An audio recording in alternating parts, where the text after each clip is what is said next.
Ahoy! I'm Peg-Leg Don, the Chief Pirate and Designer at Man of the Sea Watches. Welcome to Episode 2 of a new ongoing series of short videos that are going to outline the progress of building the Man of the Sea watch brand, as well as the process in creating our artistically beautiful nautical theme watches. But before I get started, I really have to start with a disclaimer. This is my first rodeo in the watch world. I've spent the last 30 years running a web technology company. I've dealt in software. I've never had to manufacture a physical thing. I've worked with numerous clients who do that, and I've tracked every step of the process of doing that, but I've never actually had to make a product and sell a product other than software. So this is all going to be new, and I'm going to learn it the way I learn pretty much everything in life, and that's by doing it. I'm going to make mistakes. You'll see things I'll do and you go, why did he do that? And yeah, I might come to that same conclusion after I did it that way. And those mistakes are going to lead to setbacks, and those setbacks are going to lead to learning opportunities, and those learning opportunities hopefully will eventually get me to the point where I make a beautiful, high quality product that I am happy to put my seal of approval on. So that's where I'm coming from. So these videos should not be thought of as a best practice to build a watch company, or not even a good practice. Who knows?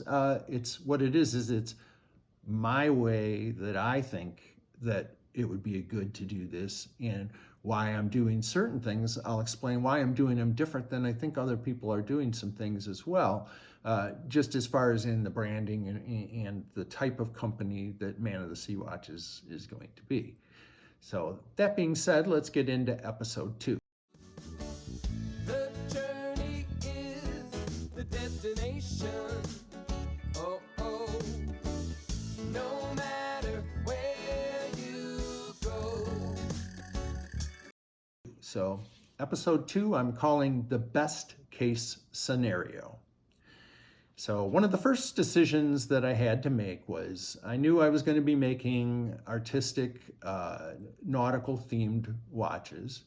And I had to decide, do I want to use third-party homage style cases, or do I want to design my own cases? But before I could make that decision, I first had to find out if I could design a watch case. So I taught myself Fusion 360 and started modeling my first watch case. And in 1 week time, I came up with this. And it's really inspired by ship sails. I don't know if you can see like an old tall ship, when the sails billow out, they kind of have that curved feel. The multi-layers of those, and at different angles then too, it looks like scuba equipment, dive helmets. A lot of nautical things went into the idea behind this case.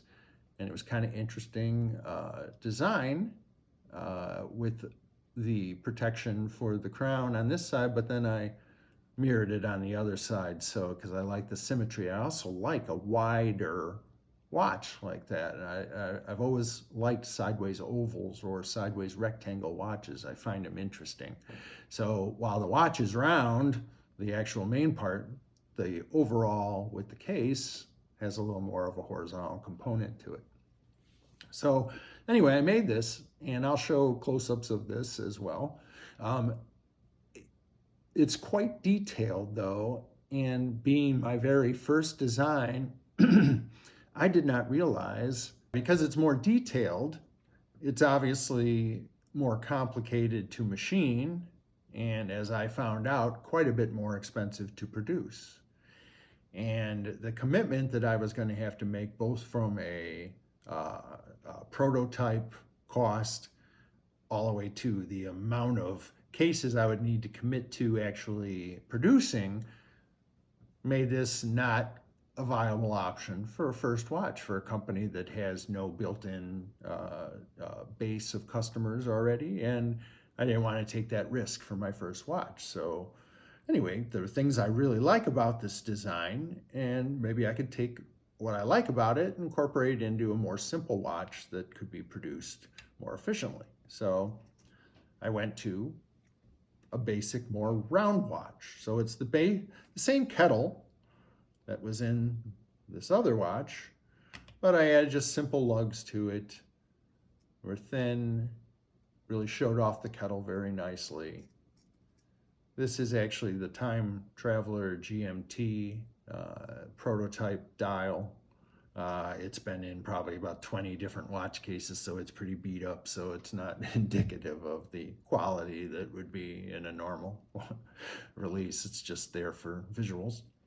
But anyway, so I like the round watch, and certainly a viable option, but it wasn't 100% what I wanted to make. And I thought, well, the first thing I'm gonna do is I'm gonna compromise the design that I wanna make because it's too costly and difficult to do.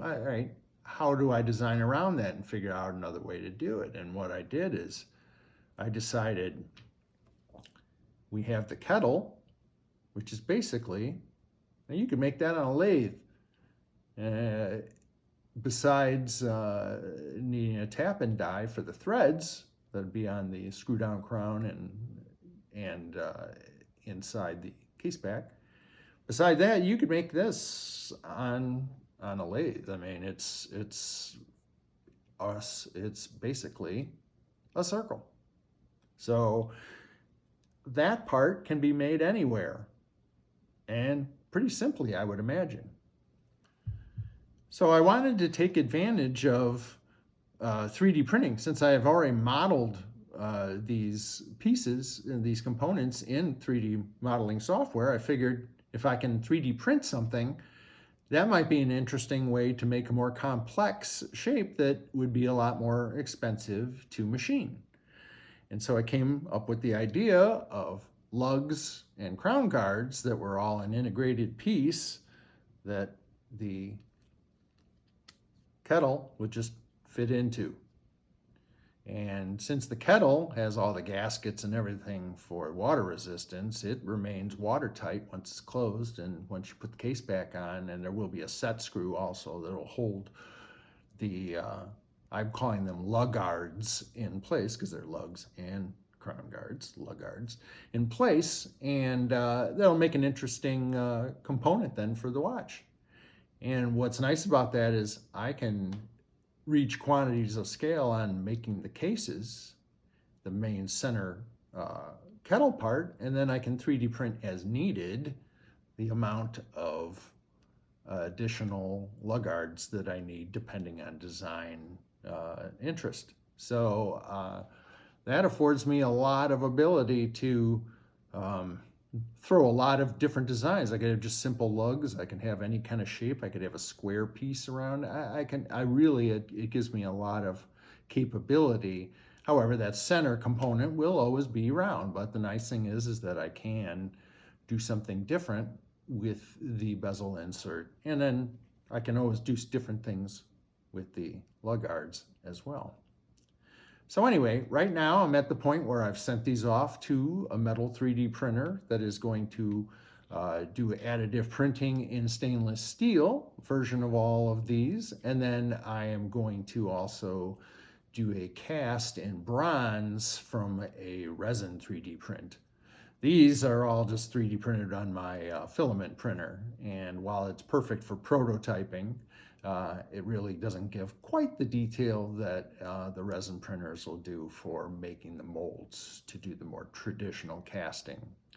So anyway, thanks for listening, and I hope to be back soon with another episode where I'll start to talk about maybe how I approach dial design, and we'll start going specifics of maybe the watch of the day, which is still the Infested Waters prototype design, and it's a fun one, and it uses the new lug-guard system as well, but in a different look and feel. So anyway, thanks for tuning in, and we'll catch you all safe seas and a cool breeze. Come on, let's go.